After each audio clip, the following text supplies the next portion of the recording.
হৃদয়ের প্রতিবেশী। মাননীয় স্পিকার, ওনারা যেটা নিয়ে হইচই করছেন, ওনারা সেইটা আইনটা ভালো করে মনে হয় দেখেননি।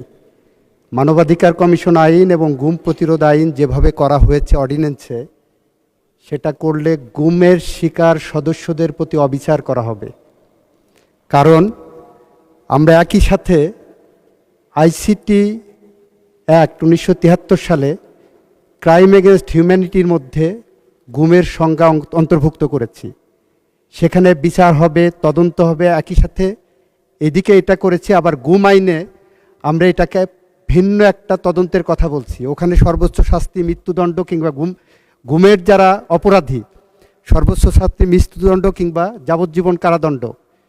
গুমের যে আইনটার কথা বলা হয়েছে অর্ডিন্যান্সে, সেখানে 10 বছর পর্যন্ত সাজা দেওয়ার সুযোগ রাখা হয়েছে। মাননীয় স্পিকার, মানবাধিকার কমিশন আইন যেটা করা হয়েছে, ওই আইনটা আমি যখন সময় আসবে আমি দেখাবো। এই আইনটা যদি রাখা হয় এইভাবে, তাহলে বাংলাদেশের মানবাধিকার লঙ্ঘনের শিকার মানুষজন অতিরিক্ত হয়রানি এবং মানবাধিকার লঙ্ঘনের শিকার হবেন। এই আইনের তদন্তের নামে যে টাইম ফ্রেমটা দেওয়া হয়েছে, যে কারণে আমরা বলেছি, আমরা বিশেষ কমিটিতে আলোচনা করেছি, উনি হয়তো ছিলেন না, প্রপারলি অ্যাপ্রেজড উইথ দ্য ফ্যাক্ট না।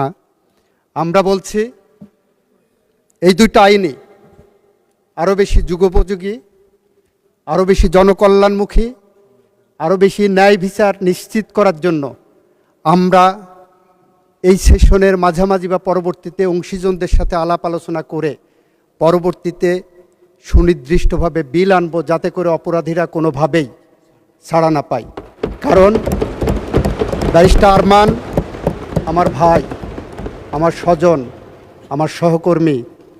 উনি দীর্ঘদিন ধরে যেভাবে গুমের শিকার হয়েছিলেন, এবং এভাবে বাংলাদেশের 700-র বেশি মানুষ গুমের শিকার হয়েছিলেন। তাদের মধ্যে আমাদের মাননীয় স্বরাষ্ট্রমন্ত্রী এখানে আছেন। স্বরাষ্ট্রমন্ত্রী যেভাবে গুমের শিকার হয়েছিলেন, মৃত্যুর প্রহর গুনেছিলেন প্রতিদিন, তাকে যেভাবে পার্শ্ববর্তী রাষ্ট্রে ডাম্পিং করা হয়েছিল, যেভাবে উনি বিচারের মুখোমুখি হয়েছিলেন, যেভাবে উনি বাংলাদেশে ফেরত এসেছেন, এটা মনে করার কোনো কারণ নাই। গুমের সাথে জড়িত যারা অপরাধী ছিলেন, তারা কেউ আইনের ফাঁক দিয়ে বের হতে পারবে।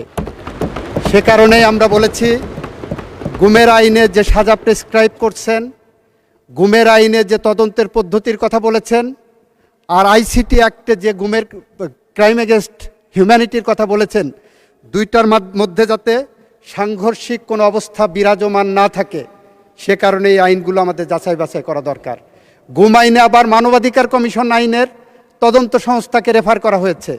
এই সবগুলো আমাদের যাচাই বাছাই করতে হবে, এবং আমি আশা করব যাচাই বাছাইয়ের যে প্রক্রিয়া হবে, সেই প্রক্রিয়ায় ব্যারিস্টার আরমান সহ এই সেক্টরে যারা ভুক্তভোগী হয়েছেন, তারা সদস্য হিসেবে থাকবেন এবং তাদের মতামত দেবেন। আপনাকে ধন্যবাদ মাননীয় স্পিকার। ধন্যবাদ মাননীয় সদস্যবৃন্দ।